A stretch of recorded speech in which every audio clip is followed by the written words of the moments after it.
सुराम का पता होगा। अगर नहीं पता है तो आप अपने अम्मी से पूछ सकते हैं।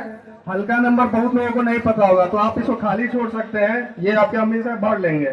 उसके बाद आपका पुलिस थाना है, अंचल है, जिला है, ये सब आप लोग भर लीजिएगा। इसमें सबसे पहला आता है रैयत का नाम। तो इसमें आपको नाम लिखना है जो जिनके नाम से आपको खाता खुलवाना है। कहने का मतलब हुआ कि जो आपके जीवित में सबसे प्रथम व्यक्ति है उनके नाम से खाता खुलेगा। अगर मान लीजिए कि किसी के घर में पिताजी जीवित हैं तो उनके रहते हुए बेटा जी के नाम पे जमीन नहीं होगा, पिताजी के नाम पे ही जमीन होगा, उन्हीं का नाम इसमें लिखना है। अब इसमें है कि 100 हिस्सेदार का नाम लिखना है। कहने का मतलब हुआ कि अगर 3 भाई हैं तो तीनों भाई का इसमें नाम लिखना होगा बारी बारी से, और नाम के साथ में अंश लिखना होगा। अगर खतियान में एक आदमी है और उनके 3 बेटा है तो अंश हो गया 1/3। तो अंश में ऐसे करके आपको दर्शाना होगा कि अंश हुआ 1/3। और इसमें इसके बाद आपको जाति भी लिखना होगा। इसमें सबसे पहले अपना नाम दीजिएगा, फिर पिताजी का नाम, अंश हो गया और जाति। सेकंड कॉलम है उसमें है स्थायी पता, तो इसमें आप अपना गांव का नाम लिख सकते हैं। उसके बाद है स्वामित्व और धारित भूमि का ब्यौरा। इसमें है पहला खाता। तो खाता आपको उठाना है जो आपके खतियान में लिखा हुआ है, उसमें आपको जो खाता संख्या है वहां से आप खाता उठा सकते हैं और खाता नंबर इसमें लिख सकते हैं।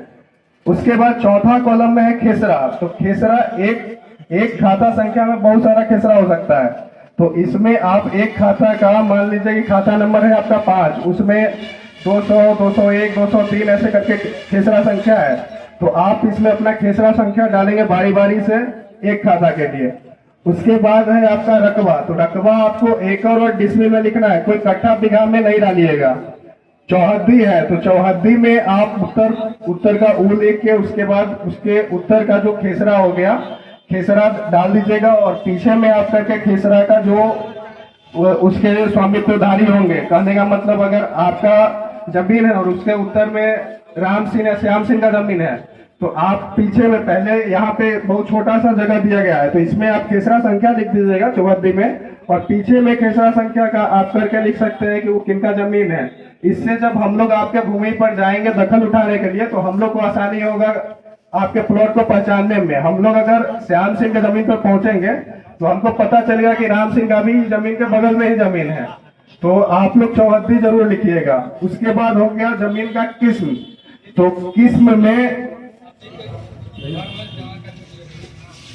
में आप बहुत सारा चीज लिख सकते हैं। जैसे मान लीजिए धनहर है, फसल होता है, तो उसमें आप धनहर लिख दीजिएगा। भीट कहने का मतलब जो भविष्य में आप घर वोर बनाने के लिए यूज कीजिएगा, थोड़ा ऊंचा जमीन है तो उसमें आप भीट डाल सकते हैं। और उसके बाद अगर पड़ती है तो पड़ती भी लिख सकते हैं, अगर आवासीय है तो आवासीय लिख सकते हैं, अगर व्यवसायिक है दुकान वगैरह है तो व्यवसायिक लिख सकते हैं। अगर इसमें भी आपको समझ में नहीं आता है तो ये आप छोड़ सकते हैं। आइए आप अपने अमीन साहब से पूछ सकते हैं कि किस प्रकार का मेरा जमीन है। ऐसे ये बहुत सिंपल चीज है। उसके बाद है शेष को छोड़कर लगाना। तो ये अगर आपके पास रसीद है तो उसमें लिखा हुआ होगा। उसमें जैसे देखिए शेष लगता है, शिक्षा शेष हो गया, बहुत सारा चीज हो गया, तो वो सब शेष नहीं, जो आपका मूल लगान है वो लगान लिखना है इसमें। और फिर हो गया ये जमाबंदी संख्या। तो ये अगर आपको पता है रजिस्टर 2 का आपको जमाबंदी संख्या पता है तो इसमें लिख दीजिए। अगर नहीं पता है तो उसको छोड़ भी सकते हैं। अगर आपके पास डॉक्यूमेंट इसका उपलब्ध है तो इसमें लिख दीजिएगा। उसके बाद फिर है भूमि पर दावा का आधार। तो आधार कहने का मतलब वो मान लीजिए कि आपके पास बहुत सारे टाइप से भूमि होगा। किसी को होगा कि खतियान से भूमि मिला है, कोई खरीदे होंगे, क्रय किए होंगे, विक्रय किए होंगे, तो उसमें रजिस्ट्री हो गया या केवाला होगा। या फिर किसी को दान में मिला होगा तो दान में होगा जो बंदोबस्ती पर्चा होता है, पर्चा होगा आपके पास, तो पर्चा के थ्रू आपको मिला होगा। तो इसमें उसी टाइप से मान लीजिए कि अगर आपको खतियान से मिला है जमीन तो उसमें आप उत्तराधिकार लिखिएगा भूमि के दावा के प्रकार में। और एक बात और है कि अगर जो भी आपको खतियान से भूमि प्राप्त हो रहा है तो उसमें आपको वंशावली लगाना जरूरी है। अब इसमें जैसे अगर किसी का केवाला भी है, अगर खरीदा हुआ जमीन है और वो आपके नाम पे नहीं, आपके पिताजी खरीदे थे या दादाजी खरीदे थे और वो आपको अपने नाम पे करवाना है, तो उस कंडीशन में भी आपको संबंध स्थापित करना होगा अपने दादाजी के साथ में। तो उसके लिए आपको क्या है, उसको वंशावली आपको लगाना पड़ेगा, वंशावली बनाना होगा।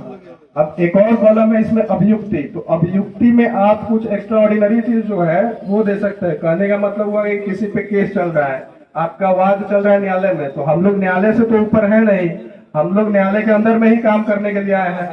तो उसमें जो भी आपका न्यायालय का फैसला होगा वही अंतिम फैसला होगा। तो अभी उसके लिए सर्वे नहीं रुकेगा, सर्वे अभी चलते रहेगा। तो उसके लिए आपको उसका केस नंबर इसमें अभियुक्ति में डालना होगा और वो केस नंबर डाल के हम लोग आगे बढ़ जाएंगे। उसमें वो जो न्यायालय का फैसला होगा उसके आधार पे आपका अपडेट कर दिया जाएगा। ये खत्म हुआ। इसके बाद फिर है वंशावली प्रपत्र 3(1). तो ये तो आपको स्वघोषणा के साथ खुद से भर के देना है इसमें। अब इसमें हो गया नाम जो है, तो इसमें ऊपर में 3 नाम है। इसमें दखल कार्यक्रम कहने का मतलब हुआ कि आप अपने हिस्सेदार का नाम लिख सकते हैं।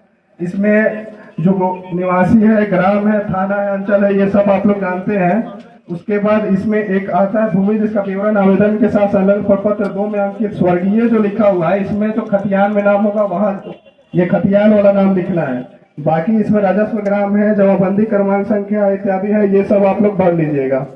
इसके पीछे में जो है प्रत्येक उत्तराधिकारी का दखल निम्न प्रकार से है। तो इसमें जैसे 3 भाई अभी जो बताए, तीनों भाई का नाम दे दीजिएगा, पिता का नाम दे दीजिएगा और स्थायी पता दे दीजिएगा। और इसमें खाता खेसरा, रकबा चौहदी जैसे आप लोग अपना बंटवारा सहमति से किए होंगे, तो इसमें अपना अलग अलग खेसरा अपना लिख दीजिएगा। अगर मान लीजिए एक ही खेसरा में बांट करके लिखे हुए हैं तो दोनों भाई का अपना खेसरा दर्शा दीजिएगा। ये तो हो गया फॉर्म का बात। उसके बाद फिर आता है वंशावली का। वंशावली कैसे बनेगा? तो वंशावली बनवाने के लिए आपको पंचायत सचिव के यहाँ पे आवेदन देना होगा और पंचायत सचिव जी आपको उस आवेदन को अग्रसारित करेंगे सरपंच साहब के पास और सरपंच जी के द्वारा ही आपका वंशावली निर्गत होगा। 1 प्रति आपको मिलेगा और 1 प्रति सरपंच साहब के पास या फिर आपके पंचायत सचिव के पास जमा रहेगा। बहुत बहुत धन्यवाद। अगर किसी को कुछ क्वेश्चन है तो आप पूछ सकते हैं।